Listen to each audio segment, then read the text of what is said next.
बताओ, पेपर में लिखा तो सब रहता है, फिर भी जब मार्क्स देखते हैं तो वहाँ पे हमारी एक्सपेक्टेशंस उतने मार्क्स नहीं मिलते।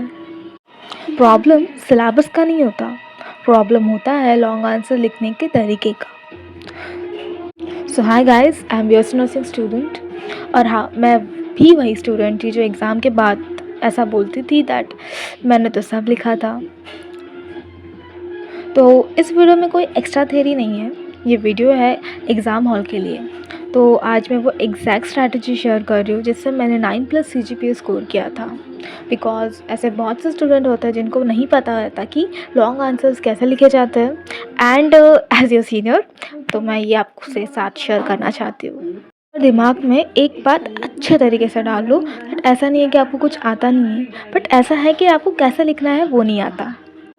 सो बिना कोई टाइम पास किए let's just start this video part 1। Examiner का रियल गेम क्या होता है।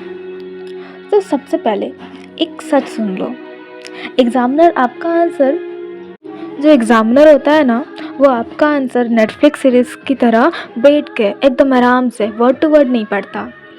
तो वो क्या करता है, वो बस ये देखता है दैट इस स्टूडेंट को कुछ आता है या नहीं।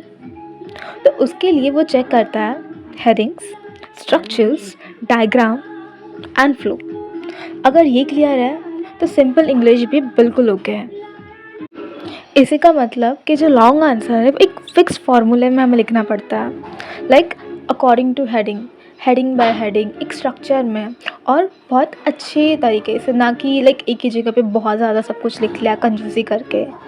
तो अब हम देखते हैं दैट लॉन्ग आंसर का एक फिक्स फार्मूला है, तो हम कैसे होगा वो। तो सबसे पहले तो रहता है इंट्रोडक्शन।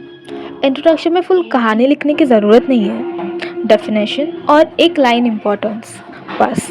ज़्यादा लिखा तो टाइम वेस्ट होगा, तो याद रखना जो इंट्रोडक्शन होता है वो आधे से एक पेज, बस इतना ही लिखना होता है।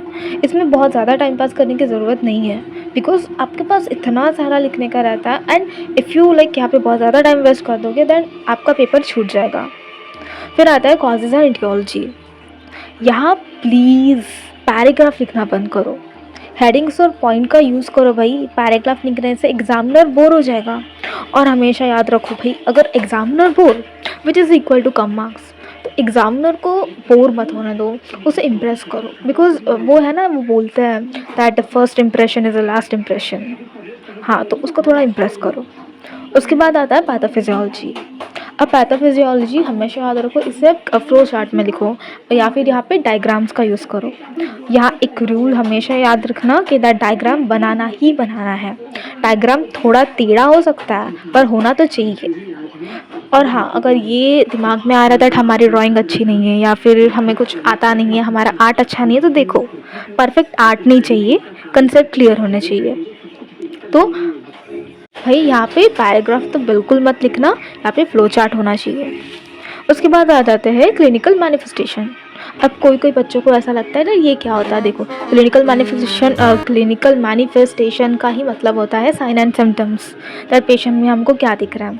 तो यहाँ अगर तुम सब्जेक्टिव या फिर ऑब्जेक्टिव लिख सकते हो तो बहुत ही अच्छा है, वेल एंड बेटर, दैट जो एग्जामिनर है वो बहुत ज़्यादा इम्प्रेस हो जाएगा।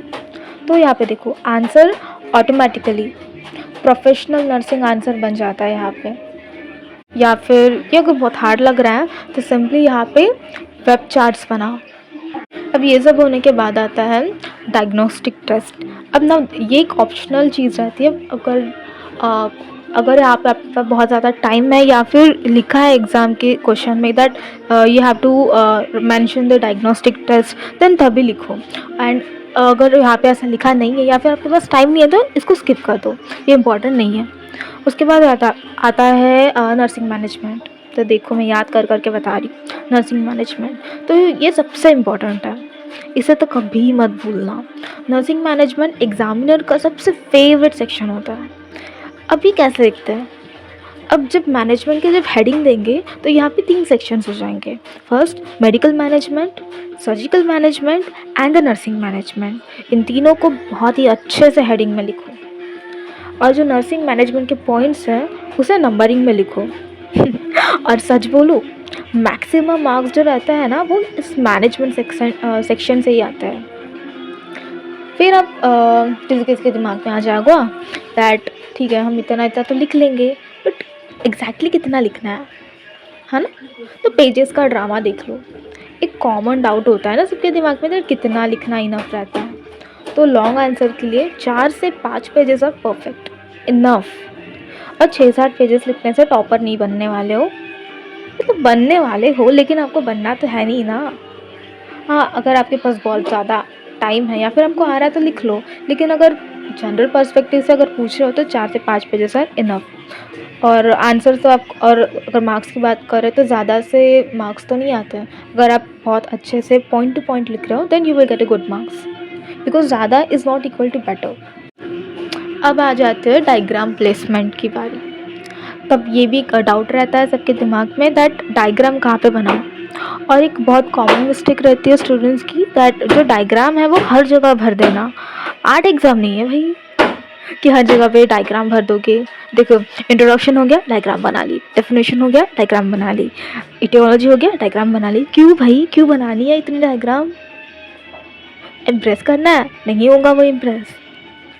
हाँ, मतलब 2 से 3 ठीक है, पर बहुत ज़्यादा बनाना is like very harmful to your health, to your exam. तो बेस्ट जगह कौन सी रहती है? फर्स्ट पैथोफिजियोलॉजी के बाद, और दूसरा मैनेजमेंट के बीच। अब बस इतना ही, और यहाँ पे और कुछ याद रखो मत ही। देखो, तो रॉन्ग प्लेसमेंट ये बहुत इम्पॉर्टेंट रहता है कि कहाँ पे डायग्राम होनी चाहिए। फिर आता है लास्ट कि कॉमन मिस्टेक्स कौन से है। तो हमने बहुत ज़्यादा डाउट्स भी देख ली कि कौन से डाउट्स रहते हैं या फिर कौन से क्वेश्चंस रहते हैं। अब देखते कि कौन से कॉमन मिस्टेक्स रहते हैं। ये मिस्टेक्स हम सब करते हैं। First, no heading. अब मैंने इतना तो बता दिया कि इंट्रोडक्शन लिखो, डेफिनेशन लिखो, फिर aetiology, clinical manifestation, diagnostic evaluation, management. हाँ, तो मैंने क्या बोला, ये सब लिखना है। तो इनको कैसे लिखना है, इनके पहले हेडिंग देनी है, फिर उसके अंदर आपको एक मैटर ऑफ कंटेंट लिखना है। But most of the student क्या करते हैं, वो डायरेक्टली एक पैराग्राफ में लिखना चालू कर देते हैं विदाउट गिविंग एन हेडिंग। अब एग्जामिनर को थोड़ी ना सपने आएंगे दैट आपने पैथोफिजियोलॉजी लिखी है, आपने क्लिनिकल मैनिफेस्टेशन लिखे, नहीं, आपको ऊपर लिखना, ये मेंशन करना पड़ेगा दैट हाँ, ये दिस इज़ एन इंट्रोडक्शन। अब मैंने जो लिखा है this is in pathophysiology, this is in clinical manifestation. तो अब जब ये मेंशन करोगे then he will understand that अच्छा बेटा ये स्टूडेंट ने ऐसा ऐसा लिखा है, एंड उसको, जैसे मैंने पहले बोला था, वो बोर नहीं होगा। एग्जामिनर को कभी बोर मत होने दो। फिर सिर्फ थ्योरी, मैंने फिर से यही बोला था पीछे दैट पैराग्राफ में मत लिखो, जो आंसर है वो हमेशा पॉइंट टू पॉइंट होना चाहिए। इसमें कभी भी बहुत लेंदी मत लिखो, क्योंकि एग्जामिनर के पास इतना टाइम नहीं है कि वो हर एक लाइन को इतनी आराम से पढ़ते बैठे। उसको चाहिए क्विक आंसर, क्या है, पॉइंट टू पॉइंट, उसे जल्दी जल्दी पढ़ना है। और अगर वो उसे दिख रहा है जल्दी देन वो खुश हो गया, भाई इस बच्चे ने तो मुझे जो चाहिए वो इतने जल्दी दे दिया, अच्छा है, इसको अच्छे मार्क्स दे दो। एज़ कम्पेयर टू दूसरा स्टूडेंट जिसने बहुत पैराग्राफ में लिखा है और उसका दिमाग खर्चा कर दिया, दैट भाई उसको इतना चश्मा लगा के पूरा पढ़ना पड़ रहा है दैट क्या क्या लिखा है। Then third, messy handwriting. देखो, गंदी हैंड राइटिंग तो मेरी भी है, लेकिन अब यहाँ पे क्या कर सकते हो, अब वो तो चेंज नहीं होगी। तो यहाँ पे हमको क्या करना है, हमको जो हमारा आंसर है वो बहुत ही अच्छे से लिखना है। अच्छे से मतलब हेडिंग्स देने हैं। जब आंसर लिखना हो तो उसके बीच में एक स्पेस को रखना है, ना कि बिना स्पेस छोड़े लिखते जाना है। अगेन जो वर्डिंग्स हैं उनके बीच में स्पेस रखना है। देन जो इम्पॉर्टेंट चीज़ें हैं उनको अंडरलाइन करना है, ताकि जो एग्ज़ामिनर है उनको क्विकली ऐसा देख पाए और पढ़ पाए। तो और फिर बाहर आके बोलते हो कि मार्क्स क्यों काट लिए। तो हाँ, अगर ये मिस्टेक्स को अवॉइड कर दोगी दैन आपके मार्क्स ऑटोमेटिक